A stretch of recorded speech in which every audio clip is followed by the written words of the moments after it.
First up, we got Donte DiVincenzo. For his whole career leading up to this season, Donte DiVincenzo was such an invisible player. He was a player that was out there, getting minutes for his teams, but definitely probably the most forgettable among the 5 guys out there on the court. That all changed this year when DiVincenzo... Oh, fuck! Wait! What? Wrong mic! Hold on, I'm sorry. Little costume switch up here, because I forgot to do this to start the segment. Uh-oh. Is that Ragu? Damn, I'm weak. Fuck. Wait. No, I'm weak. Yo, wait. What the fuck? What do I do? How do I do this? This is really this is risking the mic.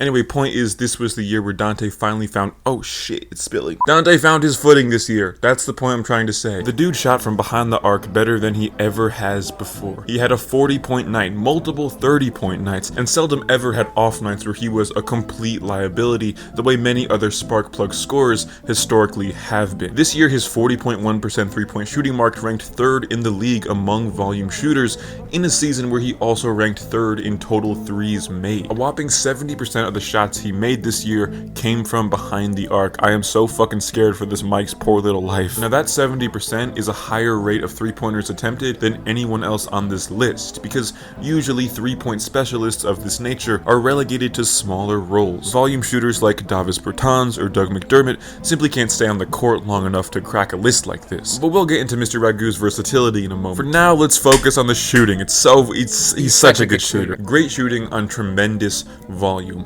What more could you ask from a shooter like this? Ragu. I'm glad the old school Thibodeau was able to modernize his coaching style and utilize a spot-up shooter to such a degree in his offenses. Lord knows Evan Fournier did not get this treatment. And this guy is hyper aware of his special shooting talent and was just chomping at the bit to torch teams come the playoffs. This motherfucker dropped 40 goddamn points in a Game 7 win or go home battle in the conference semifinals. Let's not forget that. It was 39 points, we can forget that, but holy shit, when the entire Knicks foundation came crumbling down, it was this so-called role player that kept the game competitive when it had no reason to be. Traditional spot-up shooters aren't giving you this. Donte was supposed to enter the Knicks system as the epitome of a system guy, and all season long he embraced that very role. He worked around the likes of Brunson and Randall, but when given the keys, he delivered on his own. He found his own openings. He created his own offense as a devastated Brunson nursed a season-ending hand injury. This shit is a really big fucking deal,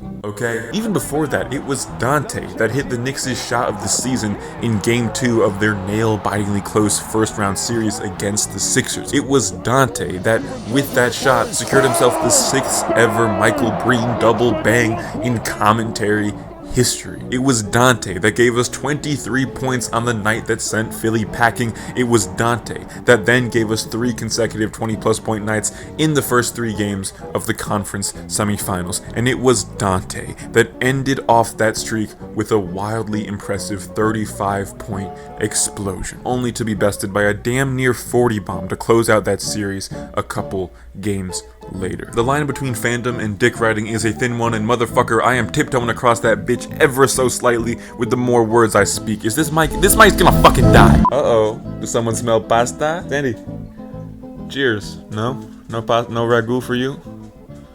Bitch ass dog. But you gotta understand something. All playoffs long, Kevin Harlan was on the broadcast touting Luka Doncic and Kyrie Irving as the greatest scoring backcourt in league history. And I'm not gonna argue that. That's not my place. That's not what I'm here to do today. I'm just here to state facts. And the facts are, Luka and Kyrie averaged a combined 51 points a game this postseason. And Jalen and Donte averaged 50. Greatest scoring backcourt ever, Jalen and Donte. Right? Fucking oops, you can't see my hands, but you can figure out what I'm trying to say. You got it. Now, there were moments this season where Donte struggled with balancing this aggression and star mindset with his role as a 3rd or 4th option. Early in the year, it felt at times that he was overly passive and deliberately disappointing on offense so to not overstep his role. But then there were times he would drop a casual 40 in the regular season. Most shooters won't give you this. His ceiling is so much higher than anyone could have ever foreseen prior to this year. The more responsibility he was given, the better he became. In the final 35 games of this year, the Big Ragu was averaging 21 points, 4 rebounds, 3 assists, 2 steals, and 5 3-pointers made on what would become the Eastern Conference's second seed. Those are legit star numbers translating to legit wins, and that sample size is not small. It's damn near half a season. So as standout as they were relative to what he was doing prior to this season, Donte's current regular season numbers might not fully encapsulate the guy that'll be coming back for us next season. He might come back even better. What we thought were just standard Ragu performances early in this season ended up just being him settling in with a new team that completely blew the lid off of this man's supposed ceiling. But here's another thing, okay, because we're gonna keep going. This dude is so much more than just a spot-up shooter. What spot-up shooter is such a dog? What spot-up shooter is skying for putback dunks in pivotal moments of playoff games with such sneaky athleticism? And yeah, it is sneaky athleticism. Motherfuckers with nicknames that compare their hair color to tomato sauce aren't supposed to give you flashes of Anthony Edwards when they sky to the rim for a dunk. Goddamn Ron Weasley with a buzz cut isn't supposed to be jumping like that. It sneaks up on you, okay? And it was this added athleticism and defensive prowess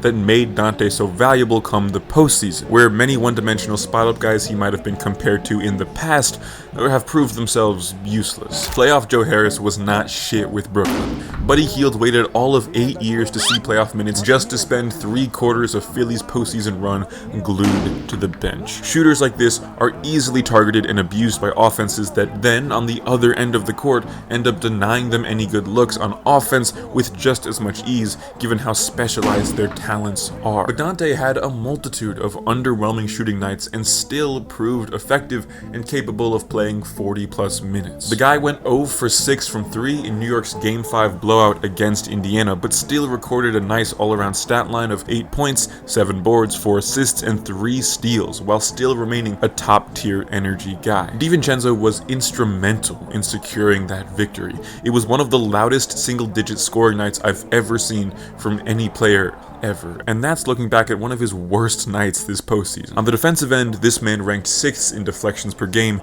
and 4th in total deflections. Very few shooters of his caliber are giving you this kind of energy and effort on this end of the court. Conclusion, what a fucking pickup for the Knicks. Okay, I will die for this goddamn team, and I will die for Donte DiVincenzo. This pasta sauce is so contaminated.